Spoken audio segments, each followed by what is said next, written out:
En el laberinto gris de un hospital madrileño, un hombre se convirtió en sombra. Ingresado sin un alma que preguntara por él, su existencia se redujo a un número olvidado en una sala donde la prisa ahogaba la compasión. El sistema, calibrado para la eficiencia visible, ignoró su silencio. ¿Qué precio paga la vejez cuando carece de voz propia? Su partida, discreta y solitaria, no fue el final, sino el detonante. Algo en ese abandono requirió que el silencio se hiciera, por fin, ineludiblemente ruidoso. El otoño de 2021 me había dejado como un roble seco tras una tormenta inesperada. El ingreso en el Hospital Universitario La Paz, en el ala geriátrica B, fue tan impersonal como el nombre de mi sala de espera.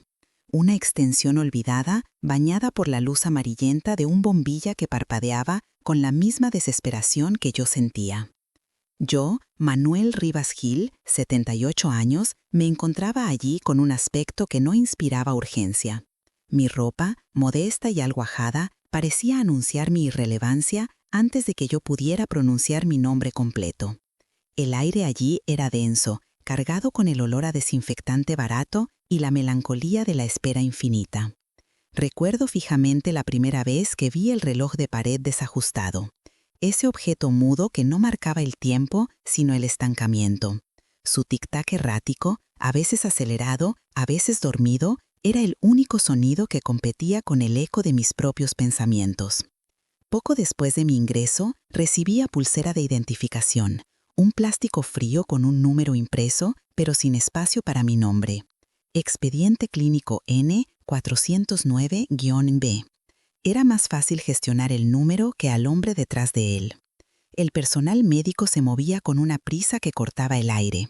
La primera persona que identificaba esa maquinaria era la enfermera jefa Pilar Soto, de 45 años. Su rostro, surcado por líneas de cansancio crónico, parecía esculpido por la presión constante de un sistema que exigía más manos de las que disponía. Pilar era eficiente, sí, pero esa eficiencia venía con un precio, la deshumanización.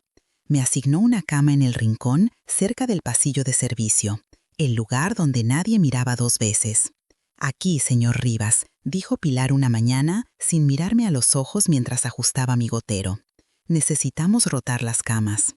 Esa mañana observé cómo un hombre de tracie, ingresado por una dolencia mucho menos grave, recibía la visita de una comitiva médica que parecía sacada de una revista institucional. Mi visita, si se le podía llamar así, era el barrido rápido de un auxiliar que se aseguraba de que la orina se recogiera a tiempo. En ese mismo rincón, compartiendo el exilio, estaba el paciente El Murmullo, un hombre anónimo de unos 80 años, envuelto en una manta raída que parecía absorber toda la luz. Él nunca hablaba, solo observaba, con una quietud espectral. Éramos los fantasmas del sistema, los que no activaban alarmas ni generaban visitas familiares. Éramos un problema administrativo que esperaríamos que se resolviera solo, preferiblemente desapareciendo. El doctor Javier Montero, 55 años, era la personificación del orden burocrático. Impecable en su bata blanca, su porte autoritario se proyectaba más allá de las puertas de su despacho de dirección del hospital. Lo vi una vez pasar por mi pasillo. No me vio a mí, vio el espacio que ocupaba. Su preocupación era la estadística de ocupación, la apariencia de la eficiencia. Cuando pregunté a una enfermera sobre la demora en una radiografía, me respondió con un susurro tenso que Montero estaba más centrado en los números de productividad que en los corazones que se paraban lentamente. La indiferencia se convirtió en un ruido blanco constante. Si necesitaba ayuda para levantarme, esperaba media hora. Si la comida llegaba fría, la comía igual. Había aceptado mi destino, ese clasismo hospitalario donde la falta de un familiar visible o de un colchón económico te colocaba en la categoría de bajo mantenimiento y, por lo tanto, fácilmente ignorables. Mi mente, sin embargo, seguía lúcida, trazando el mapa de mi exclusión. Comparaba las historias que escuchaba de otros pacientes, aquellos cuyos hijos llamaban furiosos exigiendo atención inmediata, con mi realidad, el silencio absoluto desde el exterior. Pensé en la residencia El Refugio Olvidado, esa fantasía de atención premium que se anunciaba en televisión, Lujo frío y vacío, el tipo de lugar que nunca pude permitirme ni pagar, pero el que el sistema parecía destinar implícitamente a los que venían solos. El 17 de enero de 2022 fue el punto de inflexión. Era un día frío y la calefacción de la sala B parecía estar al mínimo. Había desarrollado una complicación menor, algo tratable con rapidez, pero la necesidad de la firma de Montero, o al menos la validación de Pilar Soto en medio de su turno caótico, la había relegado. Fue allí, en ese lecho de olvido, cuando comprendí que mi vida individual ya no tenía valor para ellos. Si mi existencia no merecía ser vigilada, mi partida debía convertirse en la prueba irrefutable de su negligencia. Mi decisión no fue impulsiva, fue la lógica conclusión de un hombre tratado como un mueble viejo. Me miró el murmullo desde su esquina y por primera vez sentí que no estaba solo en el abandono, sino que éramos dos víctimas de la misma maquinaria indiferente. Decidí que no iba a hacer ruido, no iba a gritar por ayuda cuando sabía que nadie respondería a tiempo. Iba a organizar mi propia salida de tal manera que el silencio de mi despedida resonara como un trueno administrativo. Comencé a manejar mi ingesta de medicamentos con una precisión casi matemática, guardando pequeños restos, administrando el tiempo, creando una lenta acumulación, una marea subterránea de negligencia que estallaría solo en el momento justo. Mi plan requería paciencia, la paciencia que el hospital me había enseñado a tener en exceso. La noche de la consumación, el hospital dormía un sueño ligero y estresado. Yo estaba despierto, mirando fijamente el techo agrietado. No había miedo, solo una extraña serenidad. Había renunciado a luchar por la atención en vida, pero lucharé por la memoria en la muerte. Cuando el cambio finalmente ocurrió, no fue dramático. No hubo fallos cardíacos súbitos ni convulsiones. Fue lento, progresivo, y lo más terrible es que pasó desapercibido para el radar de la urgencia. No encendí ninguna luz roja, simplemente dejé de necesitar la luz que no recibía. A la mañana siguiente, la enfermera jefa Pilar Soto entró para la ronda matutina. Encontró mi cama vacía, no en el sentido de que me hubiera marchado, sino en el sentido irreversible. Su rostro cansado palideció, no por quena, sino por el pánico burocrático. Un paciente olvidado, encontrado tarde. El revuelo que siguió fue inmediato y para mí profundamente irónico. De ser el expediente número 409B ignorado, me convertí en el centro de una tormenta administrativa. Montero salió de su despacho, no por preocupación humana, sino por la amenaza de un escándalo público. La falla irrefutable había ocurrido, la evidencia de que un hombre podía ser dejado morir por falta de un acompañante que defendiera su derecho a ser visto. El caso se convirtió en munición. Los medios, al saber que no había familia que silenciara la historia, se abalanzaron sobre la paz. La sombra de la negligencia sistémica, alimentada por el clasismo y la sobrecarga, era demasiado grande para ser barrida bajo la alfombra. Mi muerte silenciosa forzó al despacho de dirección a abrir la caja negra de sus procedimientos. Pilar Soto, enfrentada a una investigación interna, rompió su coraza de eficiencia para confesar la presión, la priorización cruel basada en la visibilidad social del paciente. El murmullo, testigo mudo de todo, fue el primero en ser interrogado por los investigadores internos. Aunque no dijo una palabra, su presencia, su aspecto harapiento, se convirtió en un símbolo involuntario de la población que estábamos dejando morir en las sombras. La Comisión de Reforma Sanitaria se formó a toda prisa. No fue un acto de bondad, sino una operación de rescate de imagen, pero el resultado fue el mismo. Se introdujeron protocolos estrictos para pacientes sin acompañantes, se exigió un seguimiento activo de aquellos sin recursos evidentes y se puso en tela de juicio la métrica de eficiencia que sacrificaba a la humanidad. Yo, Manuel Rivas Gil, al final sí conseguí ser importante. Mi silencio se convirtió en la voz que exigía que cada pulsera de identificación, cada número asignado, representara un ser humano que el sistema tenía la obligación de ver. Mi despedida no fue un acto de rendición, sino el último y más efectivo de mis actos de integridad. Y en el eco de este silencio, el hospital, al menos por un tiempo, tuvo que escuchar. El despacho de dirección se convirtió, durante las semanas siguientes a mi partida, en un hervidero de actividad forzada. Javier, con su habitual compostura, intentaba contener la sangría mediática. Los micrófonos y las cámaras de los periódicos se habían estacionado frente a la entrada principal del hospital, y él no podía permitirse otro desliz. Para el mundo exterior, yo era el anciano olvidado de La Paz, el caso perfecto de negligencia que se había vuelto público por su propia mano. Recuerdo vagamente, a través de los informes que filtraban los pasillos, porque incluso en la muerte la burocracia genera un eco, el dilema interno que enfrentaba Pilar. Ella no era la arquitecta del abandono, sino su principal ejecutora forzosa. La encontré en el pasillo de nuevo, meses después de que todo el escándalo se hubiera asentado mínimamente, mientras yo ya era un mero expediente cerrado y analizado. Estaba sola, apoyada contra la pared junto al reloj desajustado, que seguía marcando un ritmo incierto. Me acerqué en mi memoria, observándola. Sus ojos, aunque todavía cansados, habían perdido esa rigidez defensiva que la protegía del dolor ajeno. Pilar, dije en mi mente, pues en la realidad yo ya no estaba allí para hablar, solo para hacer un recuerdo. ¿Recuerdas el 409B? Ella suspiró, frotándose las sienes con la punta de los dedos. Llevaba el uniforme más pulcro que nunca, como si la limpieza exterior pudiera exorcizar el caos interno. «Me acuerdo de usted cada noche, Manuel», murmuró, hablando quizás al vacío, o quizás a su propia conciencia.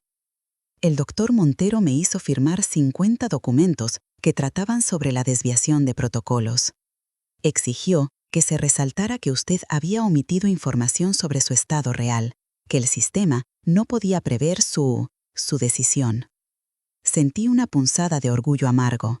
Mi decisión había sido tan discreta que incluso en la autopsia del sistema intentaban atribuirla a mi propia negligencia. Pero usted no era un caso complejo, Pilar. Usted era un caso invisible. Y esa es la herida, Manuel, confesó ella, su voz apenas un hilo.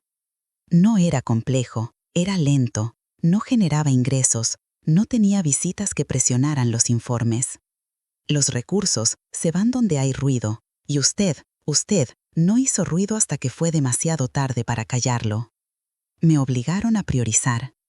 El hombre de traje que ingresó por una indigestión tenía más visitas que usted en 3 semanas. El clasismo hospitalario no era un plan malvado, era un algoritmo de supervivencia, un sistema frío que medía el valor de una vida por su capacidad de generar recursos o de crear problemas políticos. Yo no generaba ni lo uno ni lo otro, hasta mi acto final. Vi entonces la llegada de Javier, caminando por el pasillo con esa prisa medida que lo caracterizaba. Llevaba un dossier nuevo, más grueso, bajo el brazo. Se dirigió a Pilar con la voz tensa. «Pilar, necesito que revises la lista de pacientes de alta para mañana. Necesitamos liberar esa cama del rincón, la que se quedó vacía en la B.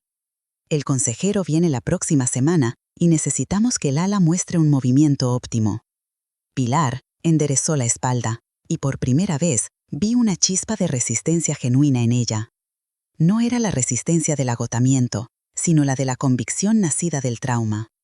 «Doctor», dijo Pilar, cortando su frase con una autoridad que no le había visto antes, «la cama 409B no se va a ocupar mañana. Hemos puesto una señalización temporal». Javier arqueó una ceja, su porte autoritario se agudizó. «Señalización temporal, ¿para qué? La eficiencia requiere ocupación inmediata». «Para esa cama en concreto, Javier, se requiere la supervisión del nuevo protocolo de seguimiento activo para pacientes ingresados sin red de apoyo. Es obligatorio, según las nuevas directrices de la comisión. No podemos arriesgarnos a que un caso como el anterior se repita». Javier dudó. La Comisión de Reforma Sanitaria era su pesadilla. Había sido creada específicamente para investigar su gestión en aquellos meses, y aunque él había logrado desviar la culpa directa de sí mismo, los nuevos reglamentos eran una espada de Damocles sobre su autoridad. Ceder en un detalle como ese era mejor que enfrentar una auditoría completa. Mientras se alejaba, Pilar se quedó mirando la pared vacía donde yo había yacido. «No se preocupe, Manuel, le he puesto una pequeña placa. No tiene su nombre, es demasiado oficial, pero dice, recordando la necesidad de ser vistos». El murmullo la vio poner. Me volví hacia la esquina donde el otro anciano, el murmullo, siempre había estado. Lo observé. Se había quitado parcialmente la manta raída y me miraba directamente, no con tristeza ni juicio, sino con una especie de reconocimiento tácito. Por primera vez, él no pareció un fantasma, sino un superviviente testigo. Asintió lentamente, un gesto mínimo que confirmaba que mi sacrificio no había sido en vano. Mi partida, solitaria y calculada, había abierto una fisura en el muro de la indiferencia.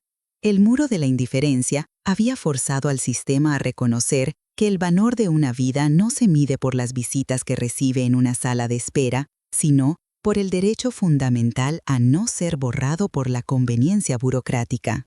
La reforma estaba en marcha, lenta y dolorosa, pero palpable.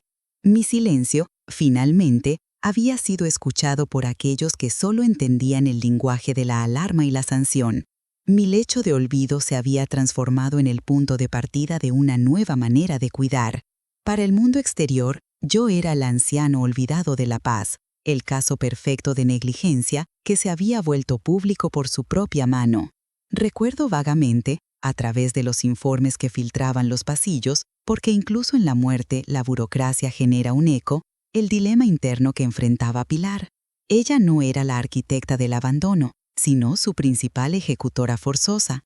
La encontré en el pasillo de nuevo, meses después de que todo el escándalo se hubiera asentado mínimamente, mientras yo ya era un mero expediente cerrado y analizado.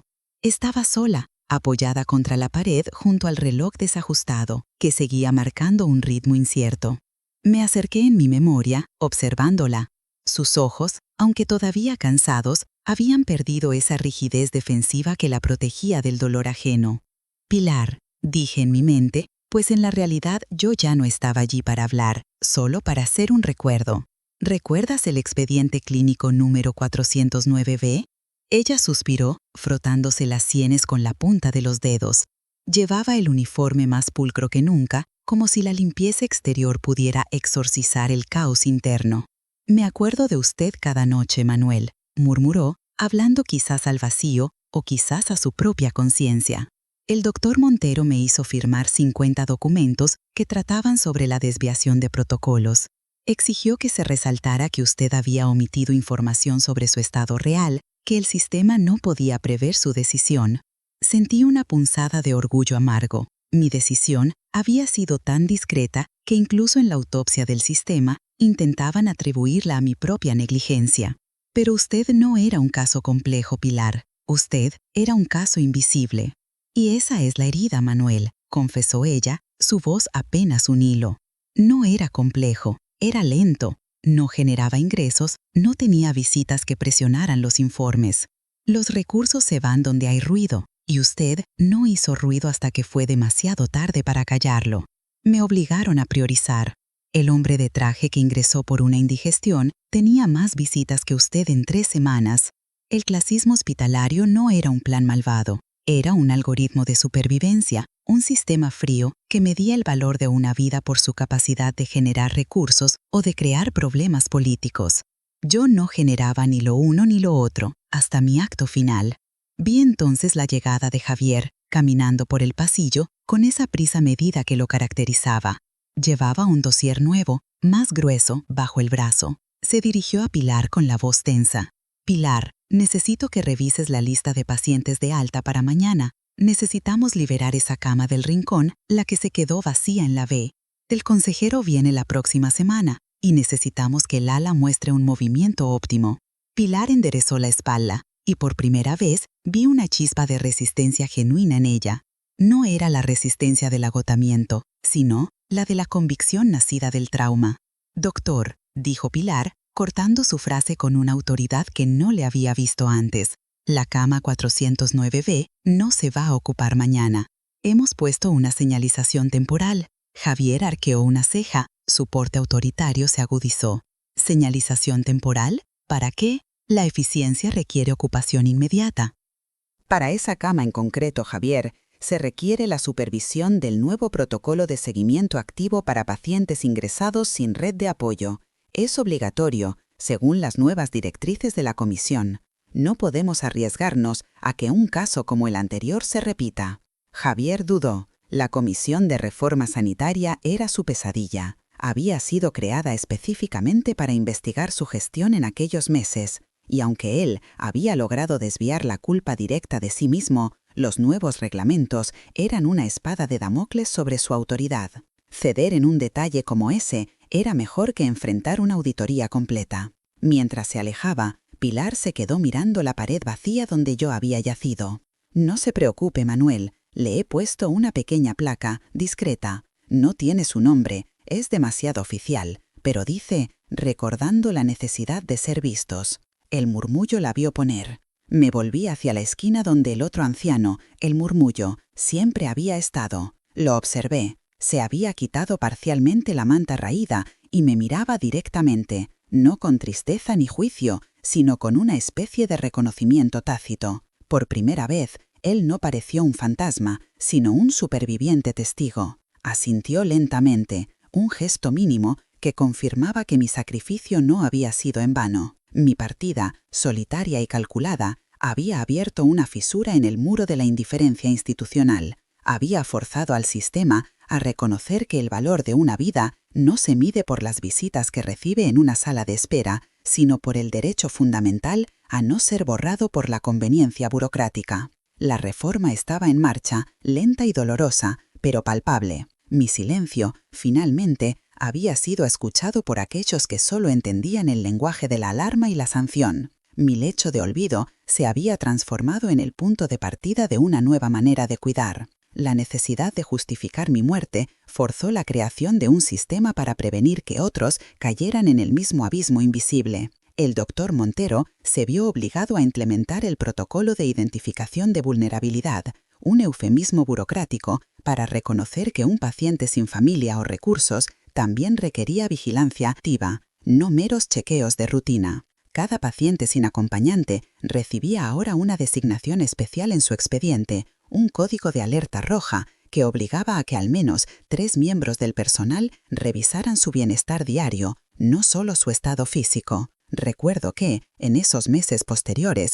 hubo una sesión tensa en el despacho de dirección, una grabación que se hizo pública semanas después de la comisión de investigación. Javier estaba al borde de una úlcera. «No es sostenible», gritaba al aire, mirando los gráficos de costes que se habían disparado por la supervisión adicional. «Cada persona sin visita nos cuesta 3 veces más en horas de personal dedicado. Antes simplemente pasaban desapercibidos hasta que era tarde». Y ahí estaba la verdad desnuda, la confesión implícita que él intentaba disfrazar con cifras. La invisibilidad era económica. Yo no era un paciente, era un gasto mal gestionado hasta que mi ausencia se convirtió en un desastre de relaciones públicas que costó mucho más caro que cualquier atención previa. Pilar, sentada frente a él, inmutable, le devolvió la mirada sin pestañear. «Doctor, si hubiéramos dedicado la 10ª parte del tiempo y el papeleo que invertimos en encubrir lo que pasó con el 409B, en atenderlo en vida,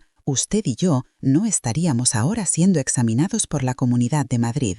El coste de su cobertura fue mayor que el coste de mi negligencia. El silencio que siguió fue pesado, cargado con el peso de la verdad incómoda. Javier se pasó la mano por el pelo, derrotado. El sistema había sido diseñado para el paciente ideal, el que paga, el que tiene familia, el que se queja ruidosamente. Yo, en mi modestia y mi soledad, había sido el error estadístico que rompió el molde. Años después, cuando la reforma ya estaba en pleno funcionamiento y el Hospital La Paz había ganado una reputación de ser más humano, aunque económicamente más complejo, Pilar me recordó una última vez. Me la imagino en el ala geriátrica, el día en que inauguraron una pequeña sala de estar comunitaria que habían acondicionado con luz natural, lejos del rincón oscuro. «Señor Manuel», escuché su voz, clara y sin el rastro de hastío. «Aquí ya no hay rincones oscuros». Y su placa sigue ahí, sobre la cama que ya no existe. Ya no recordamos la necesidad de ser vistos, ahora es la obligación. Cerré mi círculo de observación. Mi vida había sido un susurro ignorado, un desperdicio de tiempo en la maquinaria hospitalaria. Pero mi final, esa silenciosa rendición de cuentas ante la indiferencia, se había convertido en el grito necesario.